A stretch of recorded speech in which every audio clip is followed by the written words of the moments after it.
Welcome to Addis Ababa, the capital of Ethiopia, and you know what, it just might be as well the capital of Africa.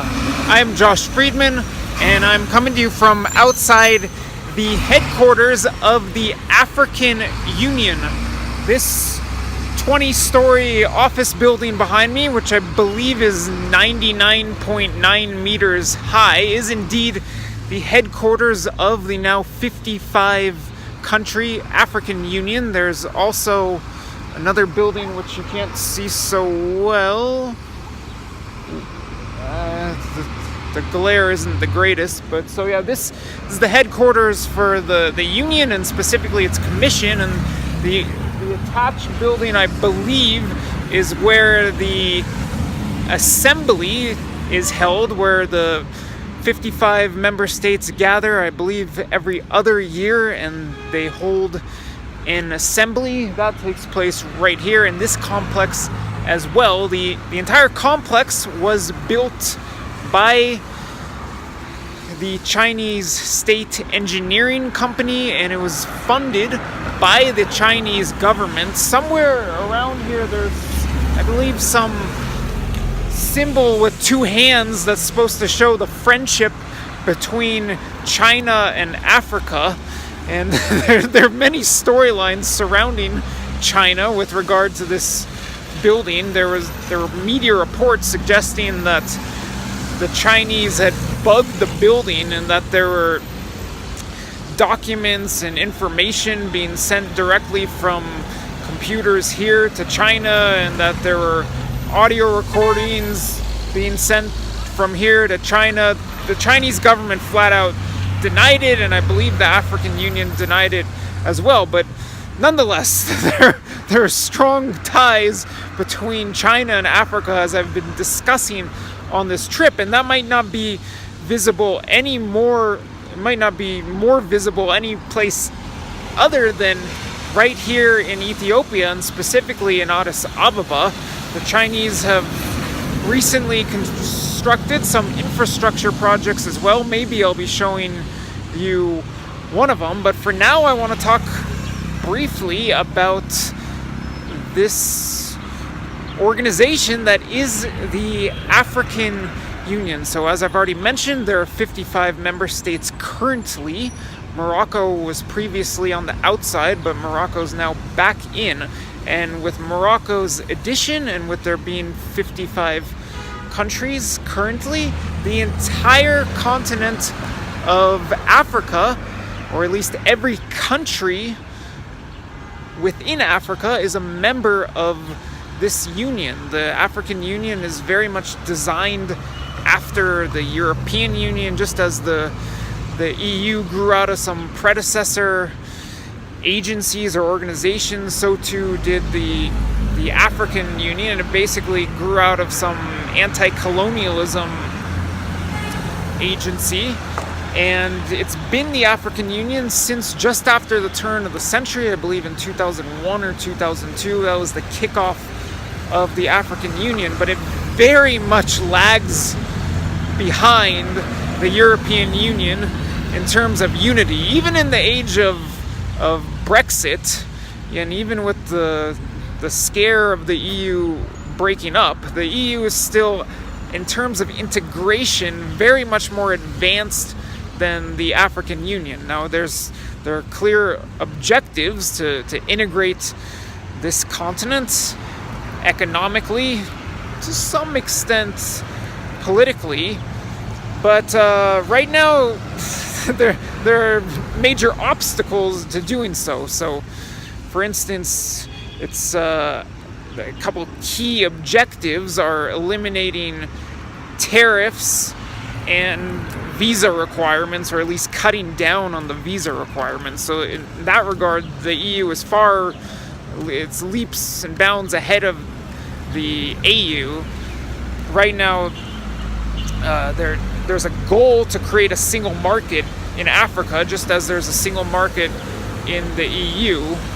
But with the African single market, not every country has even agreed to it. I believe Nigeria, which has the largest economy on the continent, is still holding out and has not joined the single market initiative, and it's very much a work in progress. There's still tariffs across the continent. Just because you've got the citizenship in an African country does not mean you can go live and work in any other country like the EU, although there have been talks of, and actually I think there have been some that have been created, African passports, but most people are not traveling with African passports the way they're traveling with EU passports. For instance, in Europe there have been talks not only of hold on, I'm getting an interruption. I was told that I went over there, and I was told over there that I can come here and take photo. Okay, I'm being interrupted by police or security here, being told I'm not allowed to film here anyway, so I'll just finish it up. It's pointing at me. Yeah, this is just kind of part and parcel.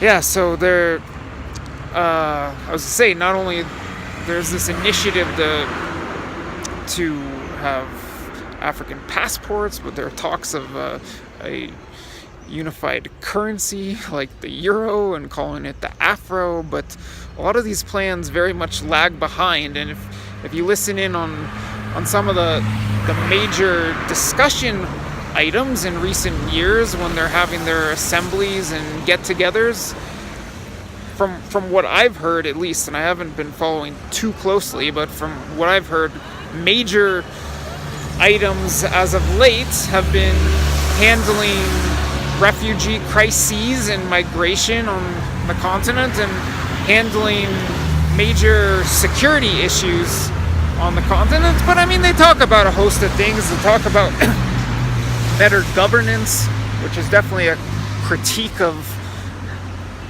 the union and its individual member states coming from the outside. In Africa, there are many presidents and politicians who cling to power and don't give it up very easily, but I've discussed that a bit in some of the recent countries I visited in East Africa. And so yeah, there are a lot of challenges in uniting this continent of more than 1 billion people with more than 50 countries, and a lot of these countries are very diverse, and there are ongoing conflicts that are on the continent. So it's this initiative to unify Africa has got a lot of hurdles. It's a lot to overcome in bringing together this giant continent economically, possibly politically, possibly monetarily, but at the same time, pretty much there seems to be a consensus among African countries and leaders that there needs to be more integration. Just how much integration and how to go about that, I don't know.